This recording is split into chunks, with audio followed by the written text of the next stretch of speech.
Boa noite, pessoal. Graça e paz a todos aqueles que estão chegando por aqui. Estamos iniciando a semana e com ela vamos dar início a mais uma semana do Eu, Você e a Bíblia. Eu estou por aqui já aguardando a sua chegada. Eu vou deixar aqui registrado o nosso texto de hoje. Hoje o texto vai ser 2 Coríntios, capítulo 10. 2 Coríntios, capítulo 10.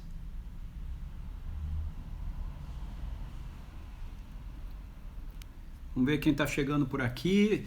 Olá, Viviane, bem-vinda. Ana Kelly, bem-vinda. Se as meninas estiverem aí contigo, beijão para elas também. Janaíne, seja bem-vinda.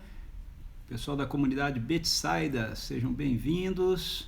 Olha aí a minha mãe chegando por aqui também, bem-vinda. 2 Coríntios, capítulo 10, abre a sua Bíblia aí. Estamos começando mais uma semana. Vamos adiante com o nosso estudo de 2 aos Coríntios. Hoje nós vamos trabalhar em cima do capítulo 10. Estou aguardando a sua chegada aqui. Olha o Cristóvão aí. Fala, Cristóvão. Beleza, meu querido? Muito bom ter você aqui com a gente. O Arlindo acabou de entrar também. A Brígida, lá do Canadá, aqui com a gente. Muito bem-vindos todos vocês. O Arnaldo aí conosco também, bem-vindo, Arnaldo.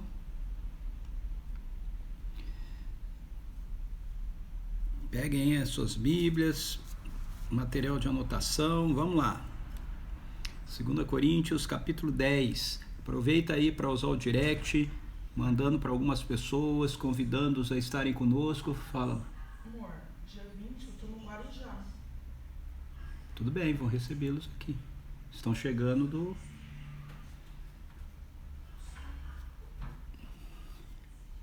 Olá, Cristina, bem-vinda. Sônia Casais, chegando por aqui também, seja bem-vinda.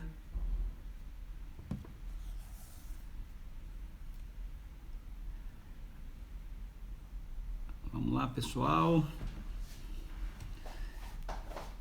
Começando a semana, hein? Que coisa que nós estamos vivendo, não? Fala, Crisaime, olha a Cris aí com a gente também.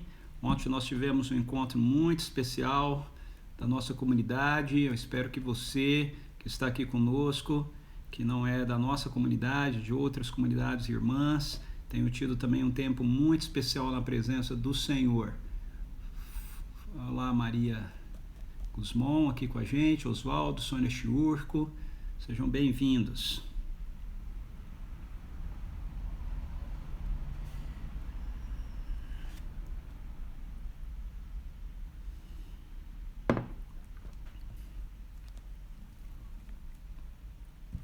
Vamos orar. Pai, em nome de Jesus, eu quero te agradecer pela semana que estamos iniciando.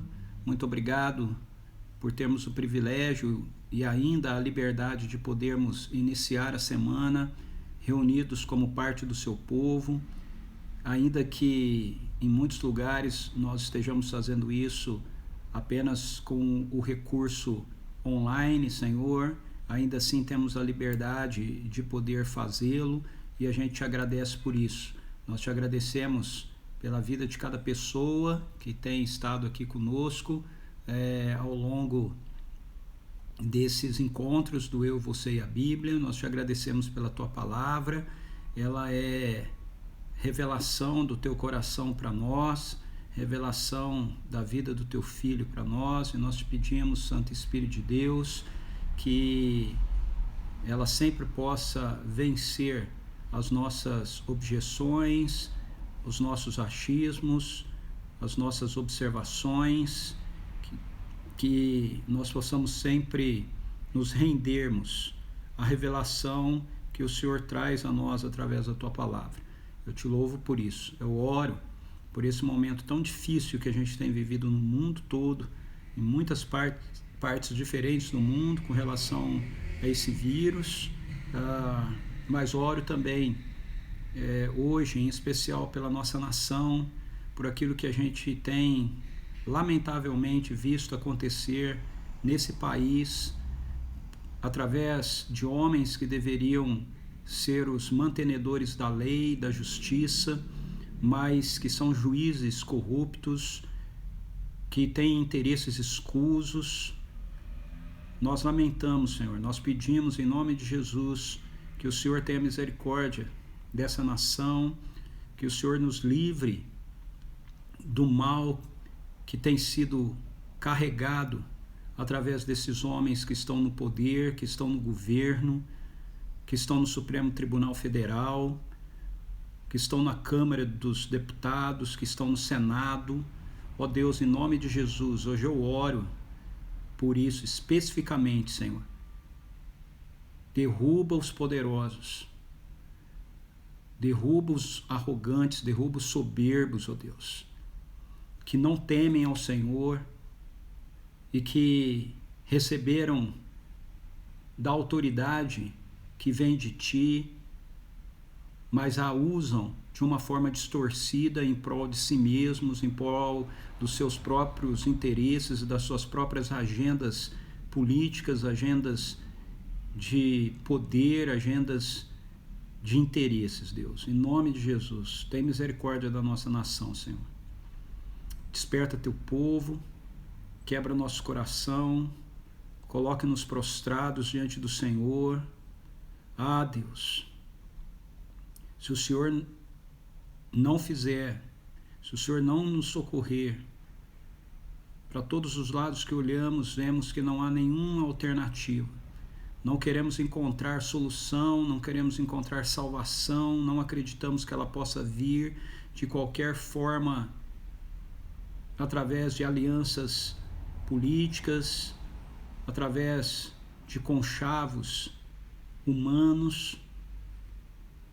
Como Teu povo, nós precisamos crer que a solução vem do Teu coração, que a solução vem do Senhor.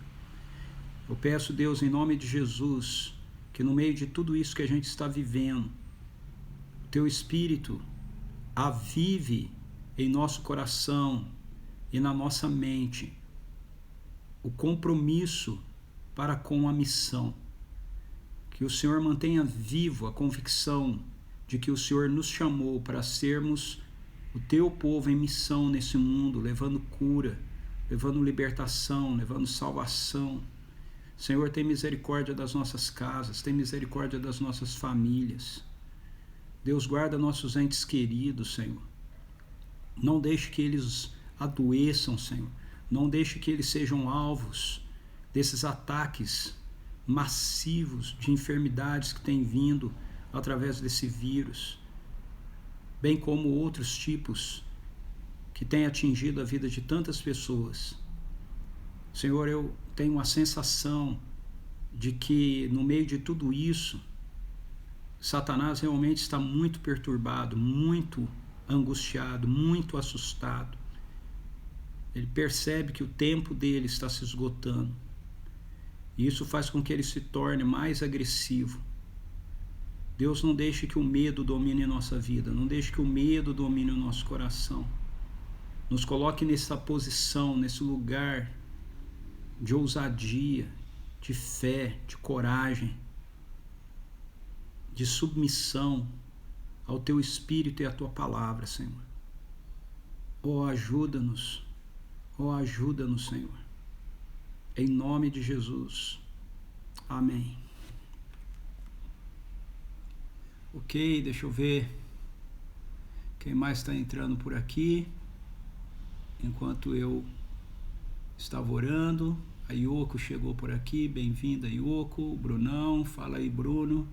Um abraço, meu querido. O Alexandre, seja bem-vindo também, Alexandre. A Fabiana Guzmão chegou aqui também. A Simone, o Ananias Júnior. Fala, Ananias, beleza, cara? Deus traga consolo aí sobre a sua vida e a sua família. Fiquei sabendo da perda da sua sogra, né? Deus abençoe vocês, ok? Amém. Vamos lá, gente. Primeiro, 2 aos Coríntios, capítulo 10. Eu vou ler todo o texto, tá certo? E depois a gente volta trabalhando um pouquinho com alguns aspectos importantes dele, tá bom? E eu mesmo, Paulo, vos rogo pela paciência e bondade de Cristo, eu que, segundo dizem, quando vos confronto face a face sou humilde, e entretanto quando ausente sou ousado no falar. Suplico-vos que, quando estiver convosco, não seja obrigado a usar de rigor e audácia, tal como penso que ousarei agir para com alguns que imaginam que nos conduzimos por padrões meramente humanos. Porquanto, embora vivendo como seres humanos, não lutamos segundo os padrões deste mundo, pois as armas da nossa guerra não são terrenas, mas poderosas em Deus para destruir fortalezas. Destruímos vãs filosofias e arrogância que tentam levar as pessoas para longe do conhecimento de Deus. Dominamos todo o pensamento carnal para torná-lo obediente a Cristo. E estaremos preparados para repreender qualquer atitude rebelde assim que alcançardes perfeita obediência.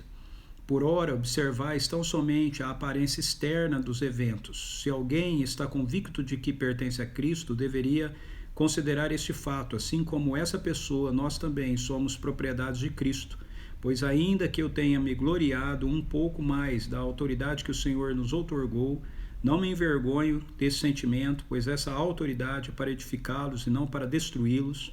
Não desejo que vos pareça que minha intenção é amedrontá-los com minhas cartas, pois, como alardeio alguns, as cartas dele são duras, exigentes, contudo, ele pessoalmente não impressiona, sua pregação é desprezível. Considere tais pessoas que aquilo que somos em carta, quando estamos distantes, seremos em atitude quando estivermos presentes. Eu vou ler até o verso 11, depois a gente continua.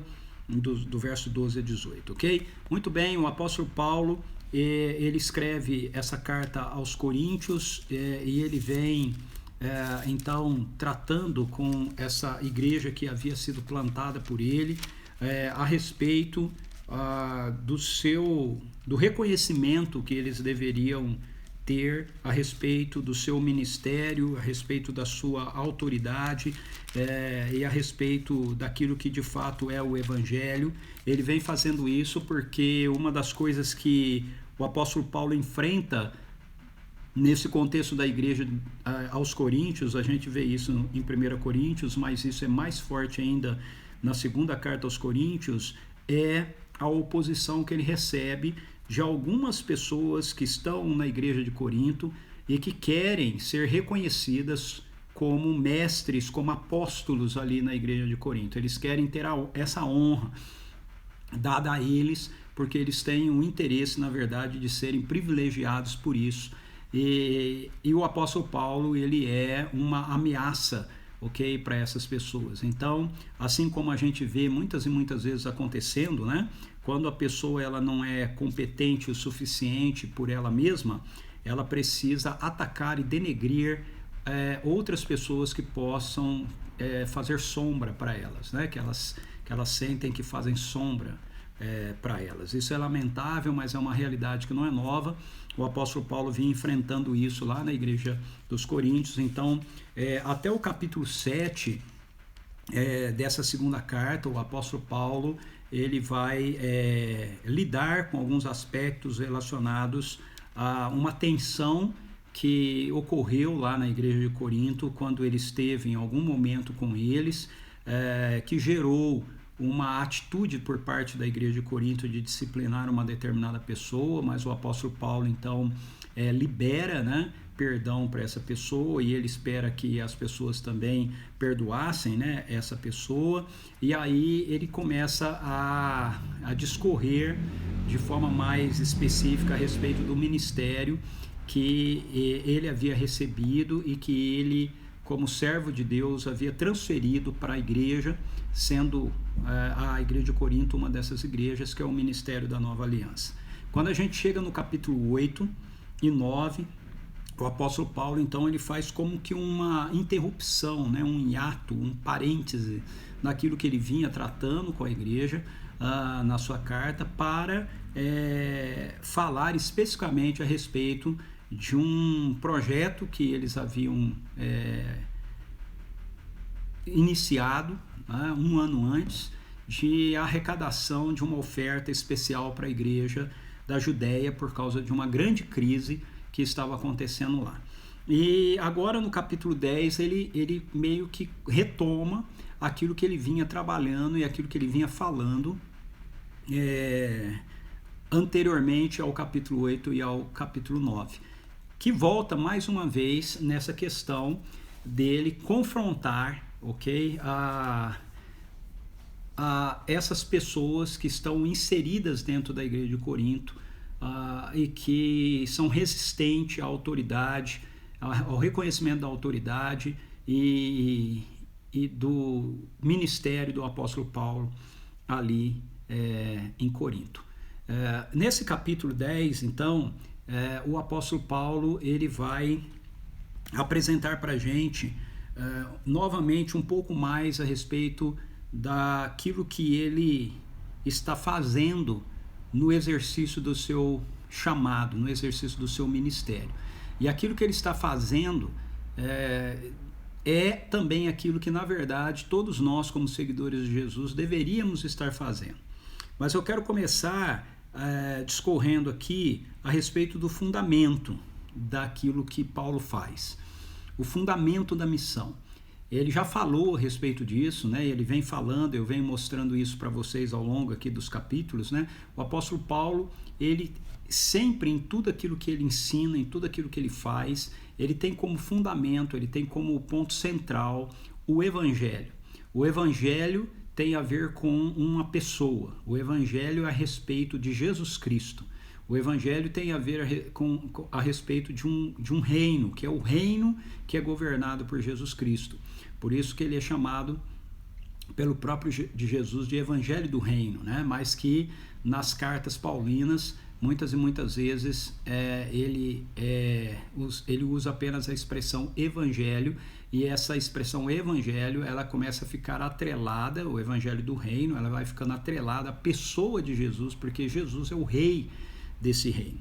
Então, no versículo 1 e 2, o apóstolo Paulo, ele, como eu disse, ele vai voltar aqui, né, a temática, tá tudo bem, ele recebe Tito, né, de volta, e Tito diz para ele que a igreja de Corinto estava bem com o apóstolo Paulo, mas Paulo sabe que tem algumas pessoas dentro da igreja de Corinto, como eu falei aqui, essas pessoas são pessoas que querem se apresentar como apóstolos, elas querem se arvorar de uma posição que na verdade não lhes pertencia, mas eles desejam essa posição não por causa do serviço que essa posição propõe, mas porque eles acham que nessa posição eles vão ter uma notoriedade e eles vão ter um acesso a um benefício, né? Que no contexto de Corinto era até mesmo um benefício financeiro do qual o apóstolo Paulo se recusa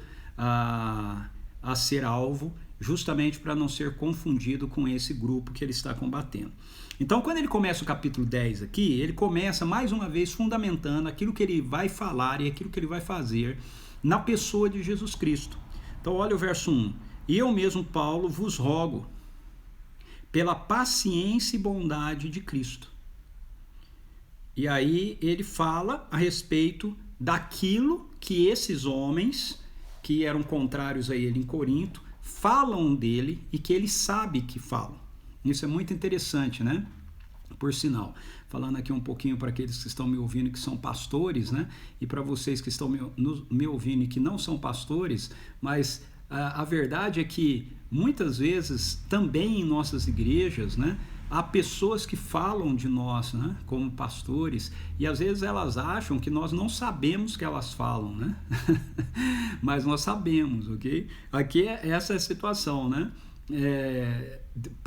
Tito vem e diz para Paulo que está tudo tranquilo, tudo certo lá em Corinto, mas Paulo sabe que tem pessoas na igreja de Corinto que olham para ele e que tem um julgamento a respeito da pessoa dele.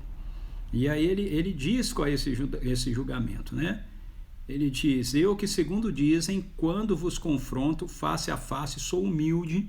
Isso não é toda a igreja de Corinto que dizia, ok? É esse grupo que quer se opor a Paulo que dizia: face a face, eu sou humilde, entretanto, quando ausente, sou ousado no falar. suplico-vos que, quando estiver convosco, não seja obrigado a usar de rigor e audácia, tal como penso que ousarei agir para com alguns que imaginam que nos conduzimos por padrões meramente humanos. Então, em suma, o apóstolo Paulo está dizendo aqui o seguinte: olha, se eu pareço ser ousado no falar, nas minhas cartas, mas quando eu estou presente, eu pareço manso, é por causa da paciência e da bondade de Cristo.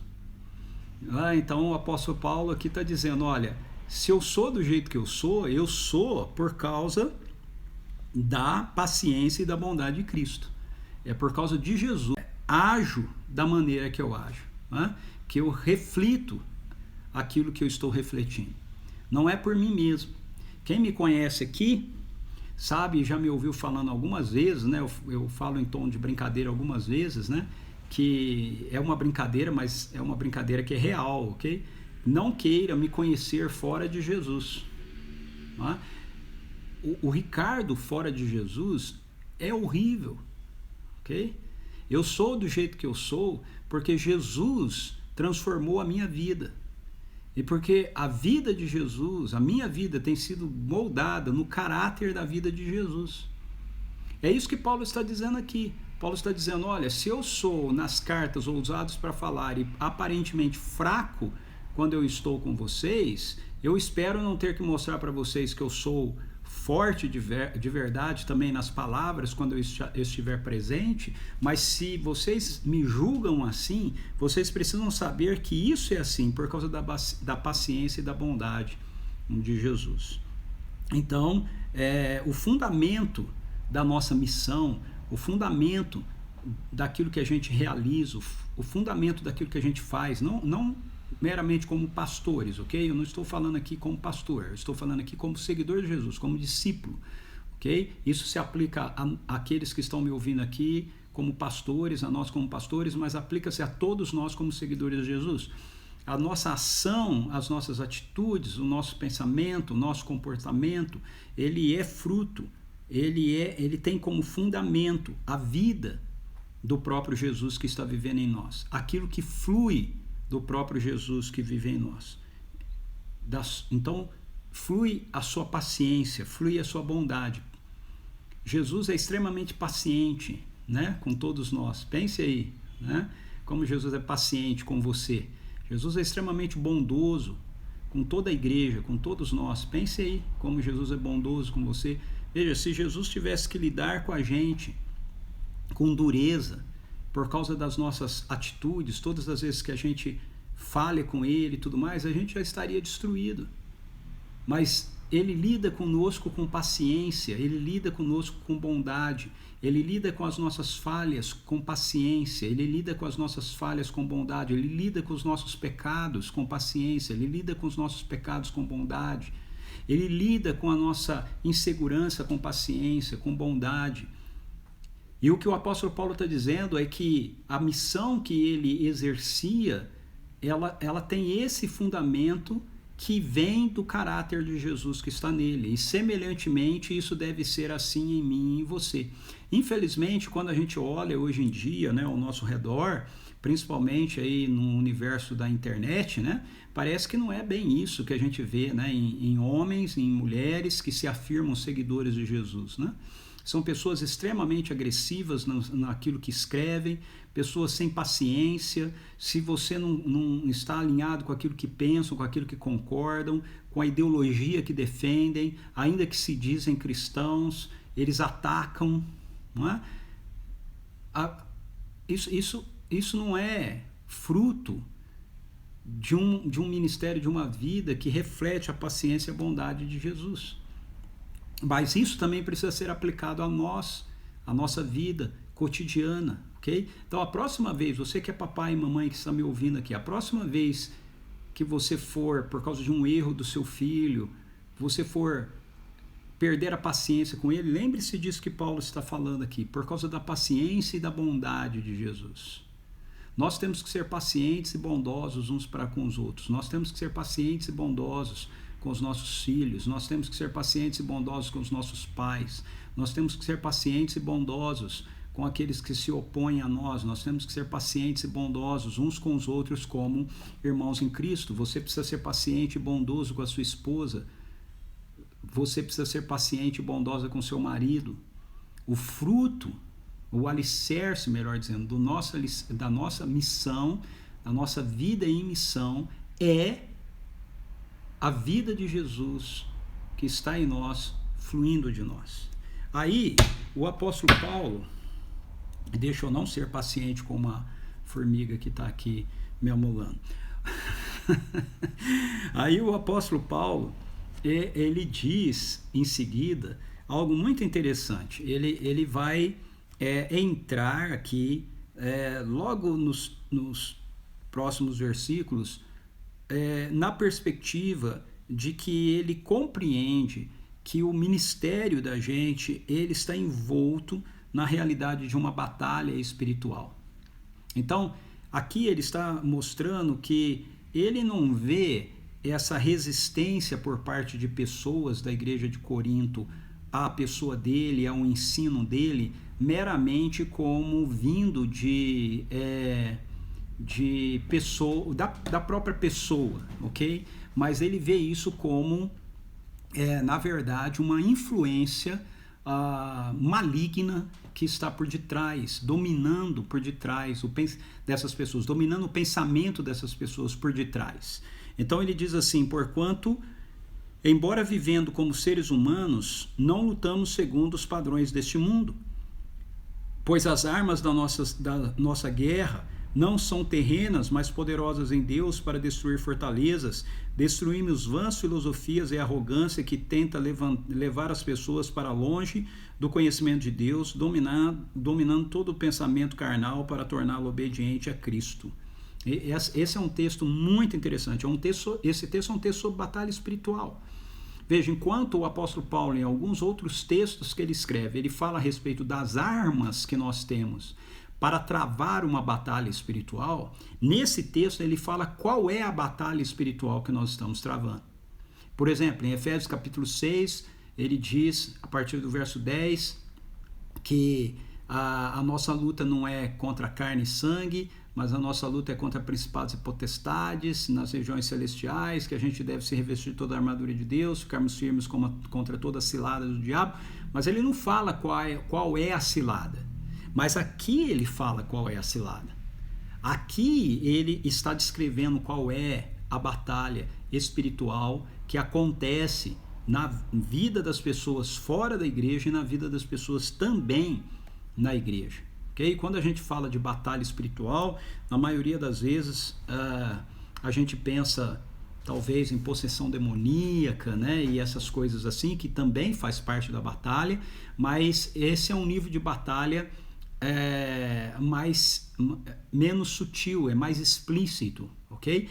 Essa batalha da qual ele está falando aqui é a batalha mais intensa que nós travamos. E ele está dizendo, olha, o nosso ministério ele precisa se refletir na paciência e na bondade de Cristo Jesus, e nós temos consciência de que nós somos meramente humanos, ou seja, ele usa a ideia lá, nós somos vasos de barro, né? Mas nós estamos carregando um tesouro em nós, que é a vida de Jesus. E aí ele diz assim, mas o fato de nós sermos meramente humanos, ou seja, ainda estarmos inseridos nessa realidade, né, de um corpo que ainda não foi glorificado, não faz com que a gente continue lutando usando armas humanas ou usando os padrões humanos, os padrões do mundo. E aí ele vai falar então da luta. Qual é a luta? Aqui nesse texto ele não fala sobre as armas. As armas ele fala em outros textos, como a armadura de Deus, como lá em 1 Tessalonicenses, né? 5, que ele fala também. Mas aqui ele fala da luta em si.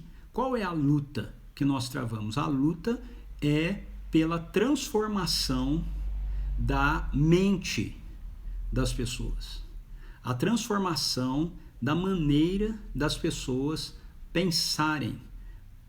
E aqui, isso certamente envolve as pessoas fora da igreja, ok? Pessoas que ainda não foram alcançadas pela graça de Deus.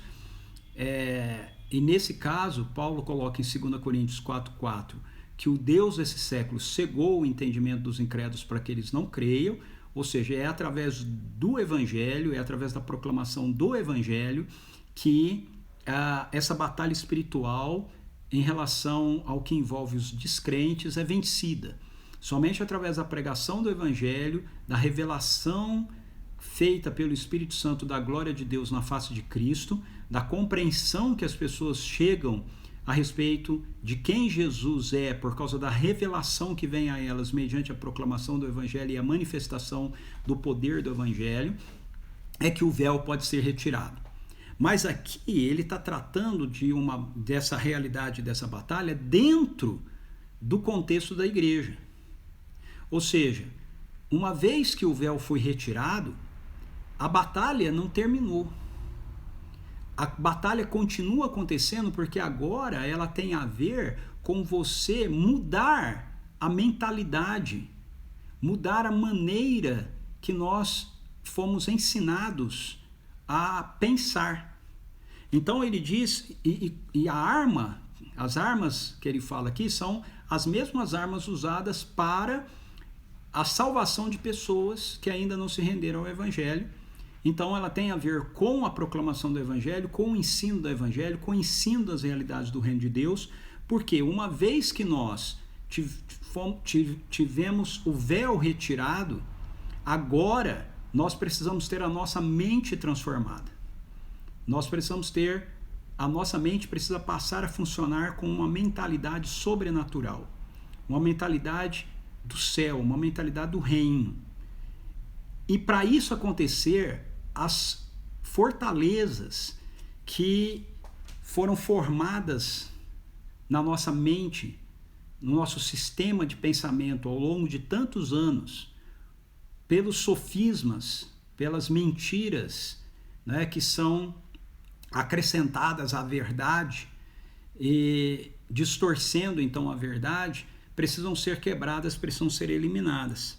Por isso ele diz: pois as armas da nossa guerra não são terrenas, mas são poderosas em Deus. E agora ele vai falar, ele não fala das armas. Como eu falei, se você quiser saber das armas, você tem que ler outros textos. Aqui ele fala da guerra. As armas são poderosas para quê? Veja, para destruir fortalezas. Então a guerra espiritual, a batalha espiritual tem a ver com a necessidade de destruir fortalezas. O que são fortalezas? Fortalezas são padrões mentais de pensamento que vão sendo construídos na mente da gente ao longo da nossa vida, à medida que nós estamos vivendo longe de Jesus ou até mesmo convertidos, mas sem sermos moldados pela mentalidade do reino de Deus. Então, Satanás vai criando essas fortalezas nas nossas mentes, né, esses sistemas de pensamento nas nossas mentes, e Paulo diz que as armas que nós recebemos, a palavra de Deus, o Evangelho, as manifestações dos sinais do reino, elas são poderosas para destruir essas fortalezas. Agora, essas fortalezas, para serem destruídas, elas precisam ter, antes disso, destruídas os sofismas, que aqui no texto que eu uso é chamado de vãs filosofias. A palavra no original é sofismas, ok? Vãs filosofias e a arrogância, que tentam levar as pessoas para longe do conhecimento de Deus, e dominamos então todo o pensamento carnal para torná-lo obediente a Cristo. Então veja, o objetivo da batalha é tornar todo pensamento obediente a Cristo. Essa é a batalha espiritual, essa é a nossa guerra, ok? Com pessoas que ainda não se converteram e conosco que já nos convertemos. Se nós já somos convertidos, a batalha espiritual que nós temos é levar cativo todos os nossos pensamentos, nos livrando dos sofismas. O que é um sofisma? Um sofisma é uma mentira, é uma verdade travestida com a mentira, ok? Ou é um sofisma, uma mentira com aparência de verdade. Veja, toda verdade tudo que está na Bíblia é verdade, mas nem toda verdade está na Bíblia. A questão aqui não é uma luta para se dizer que, como povo de Deus, nós temos a verdade que está na Bíblia. A questão aqui é pegar verdades que não estão necessariamente na Bíblia, mas são verdades, e que são distorcidas pelas mentiras de Satanás, levando as pessoas a se distanciarem de Deus. Então, a gente pode estar falando a respeito de uma verdade, mas se aquela verdade está sendo usada para levar a pessoa a uma vida de desobediência a Deus, essa verdade se transforma num sofisma. Ela precisa ser destruída, ela precisa ser redimida. E aquela mentalidade a respeito desse ponto precisa ser conduzida de volta à submissão e à obediência em Cristo Jesus, ou de Cristo Jesus. Então essa é a batalha que nós estamos travando, diz o apóstolo Paulo. E isso acontece assim, o alvo da gente levar então todo o nosso pensamento, todos os nossos desejos cativos a Jesus, em obediência a Cristo. Isso é o Evangelho, essa é a conversão, okay? Essa é a salvação. A salvação não é só você ter a garantia de que você aceitou Jesus e agora você não vai para o inferno, você vai para o céu.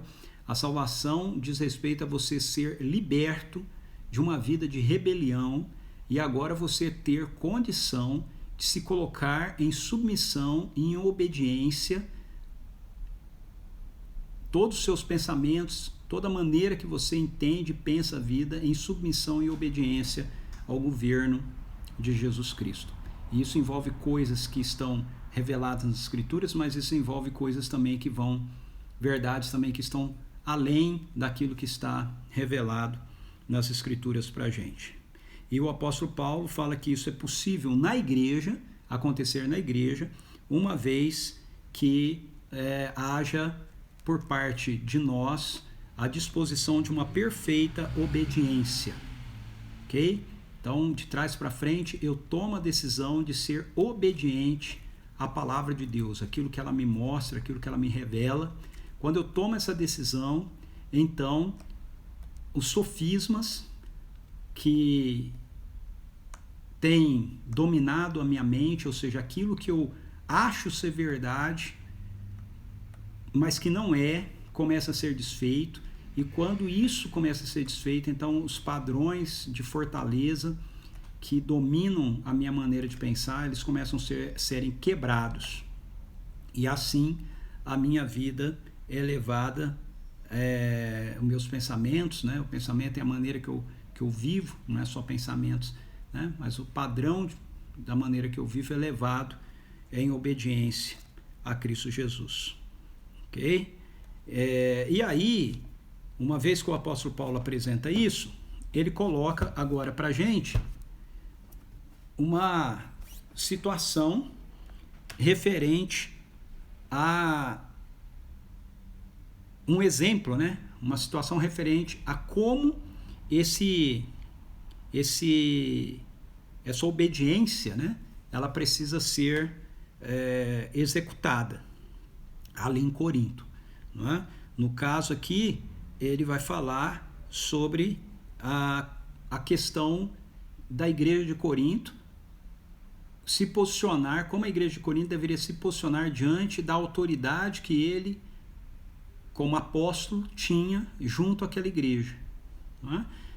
Aqui, novamente, ele está falando da igreja de uma forma geral, mas ele está pensando na influência que esses homens, que eram opositores dele, exerciam sobre a igreja de Corinto. Não é? Então, esse trecho aqui do verso 7 a 11 é muito interessante, porque nós vivemos numa cultura, veja, Paulo estava enfrentando isso lá em Corinto com a igreja, mas nós vivemos numa cultura onde essa oposição, essa resistência, né, à autoridade, ela se transformou numa fortaleza na vida das pessoas. Nós vivemos inseridos numa cultura onde as pessoas têm uma série de dificuldade em reconhecer a autoridade sobre suas vidas. E isso, no que diz respeito à realidade do reino de Deus, é destrutivo, é mortal. Porque Jesus nos ensinou que nós precisamos dessa postura de submissão. Jesus nos ensinou que essa manifestação da nossa submissão a Ele passa por nós sermos submissos uns aos outros e por nós reconhecermos a autoridade que o Espírito Santo exerce sobre nossas vidas através de alguns homens, de algumas pessoas que ele levanta para liderar a igreja. E hoje em dia há uma dificuldade enorme com isso, né? O discipulado, ele não acontece, ele não tem como acontecer se não houver um reconhecimento da nossa parte de que a pessoa que está andando conosco, a pessoa que está nos treinando, está nos discipulando, ela tem autoridade sobre a nossa vida. É verdade que muitas pessoas abusam disso, abusam, né, dessa postura de autoridade dentro do discipulado, por exemplo. Tem muitas igrejas por aí afora que tomam isso e distorcem isso, e as pessoas se tornam reféns dos seus discipuladores, elas não podem fazer mais nada sem perguntar para eles, tudo mais. Isso é patológico. Não é disso que o apóstolo Paulo está falando aqui. Mas ele está falando aqui a respeito da importância de nós reconhecermos que pessoas que Deus coloca sobre nossas vidas para, através da fidelidade à palavra de Deus, nos conduzir a uma vida de obediência ao Senhor.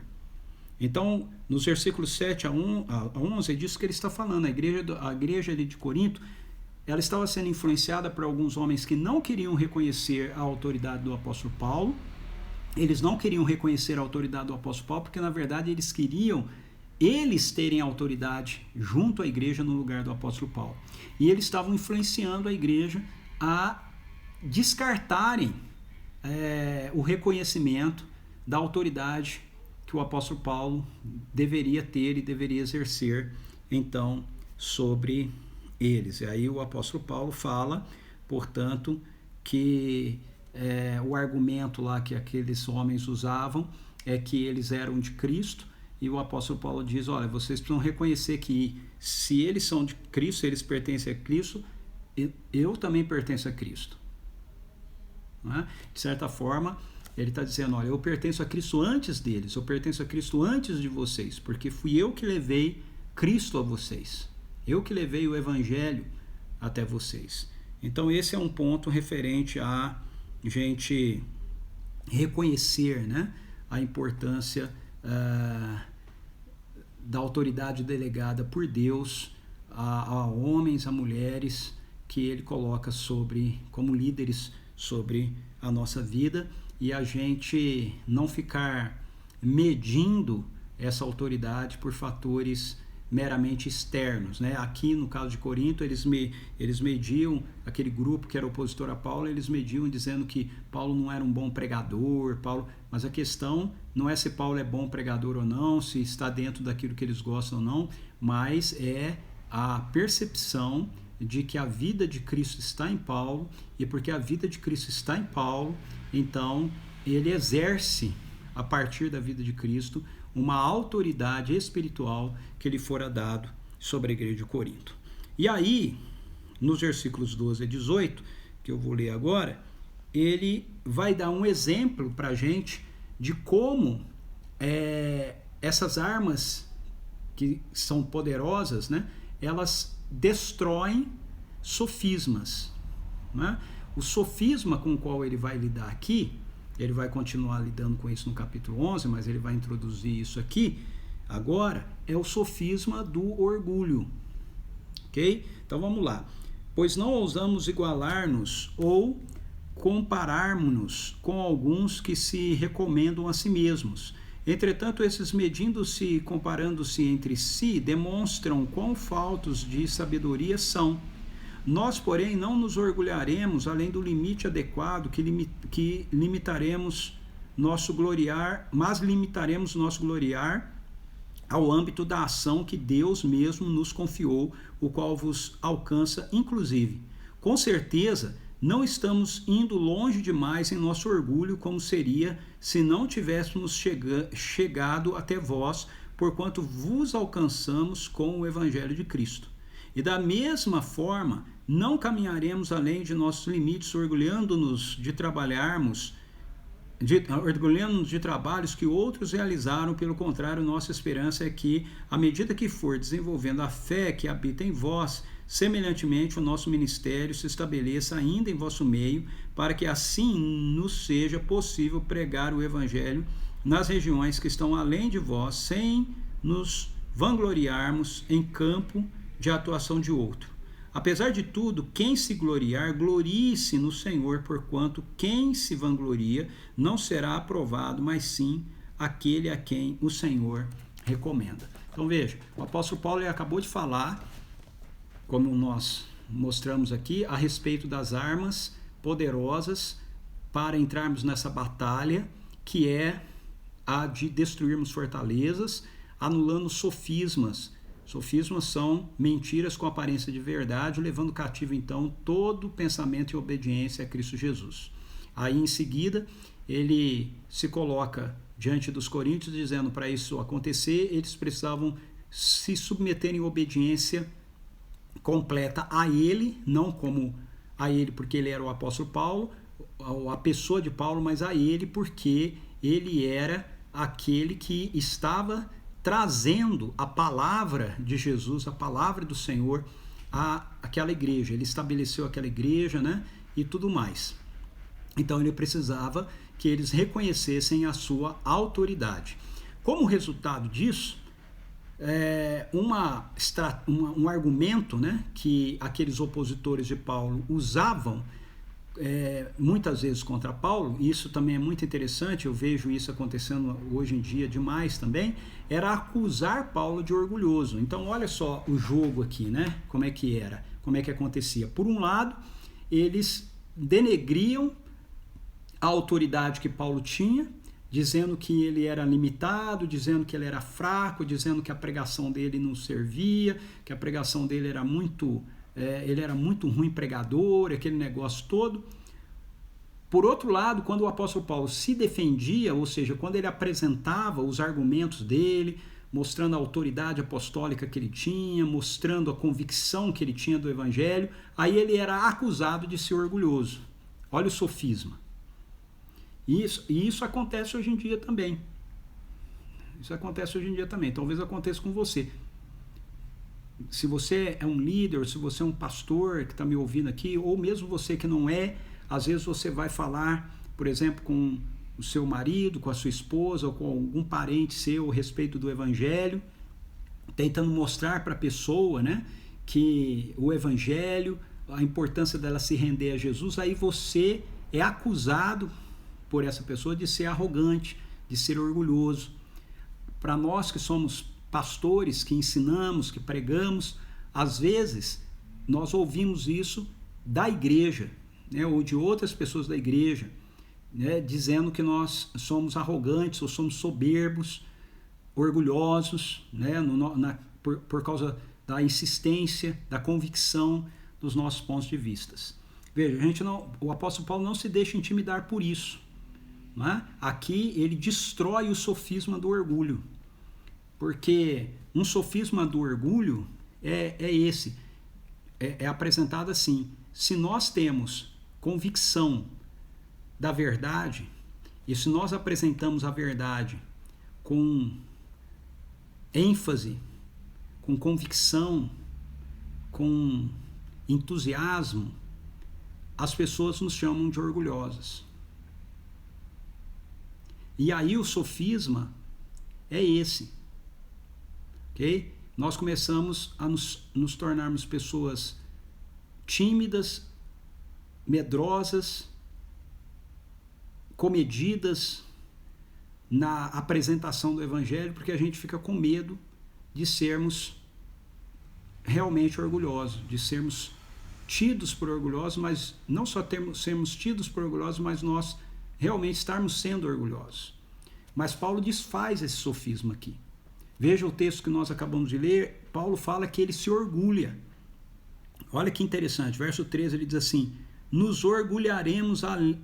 nos orgulharemos além do limite adequado. E no versículo 14 ele diz assim: com certeza não estamos indo longe demais em nosso orgulho.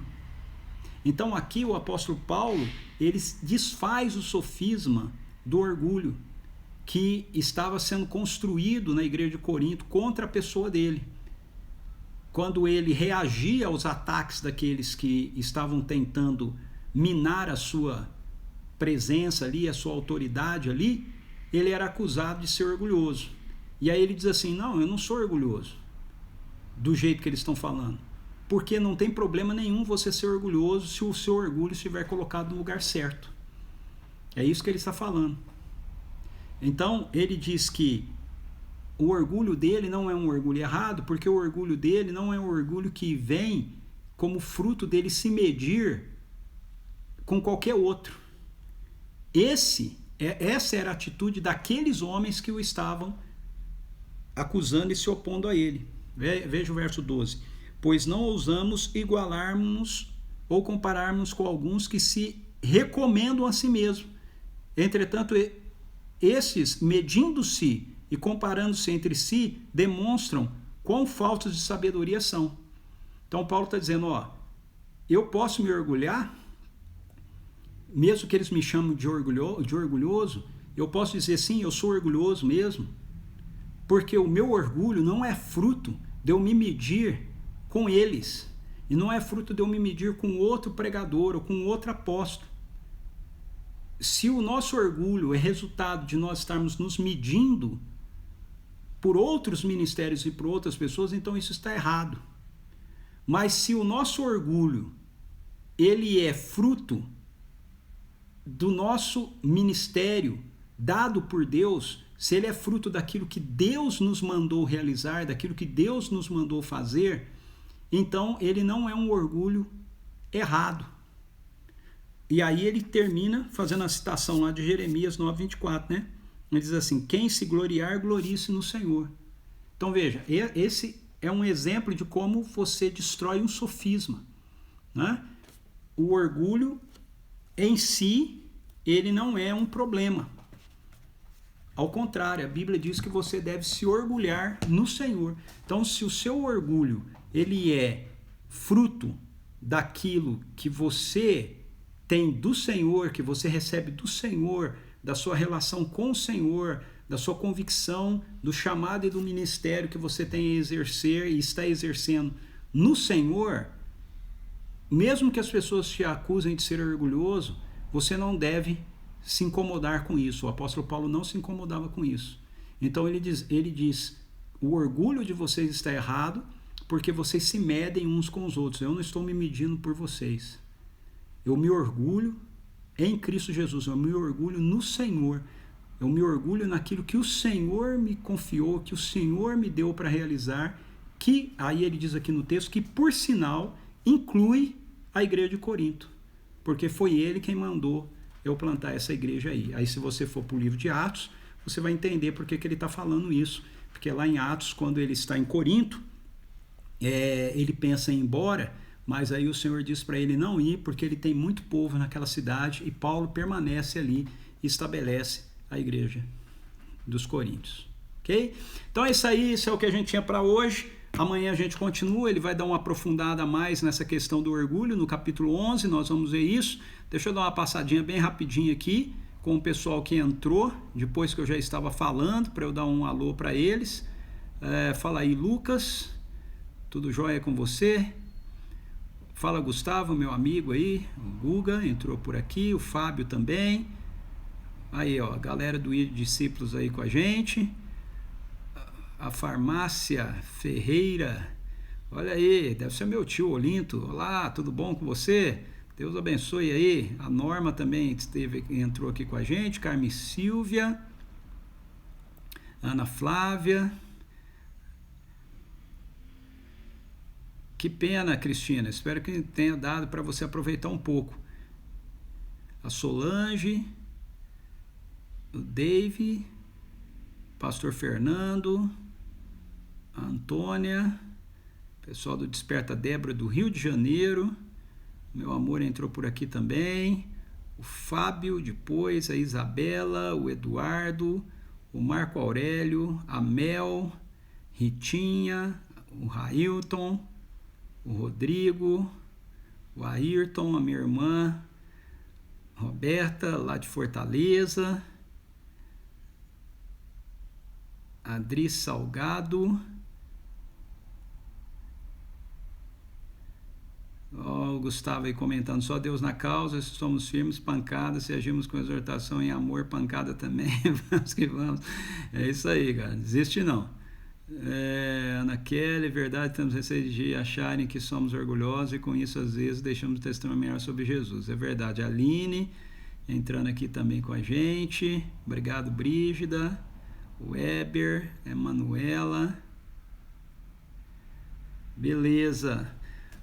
Joia, gente, Deus abençoe vocês. Se você entrou agora no finzinho, a live fica aqui na minha conta do Instagram, você pode assistir, ok? Hoje foi o capítulo 10 de 2 aos Coríntios. Amanhã, às 6h30, nós estamos juntos aqui. Beijo no teu coração. Fui!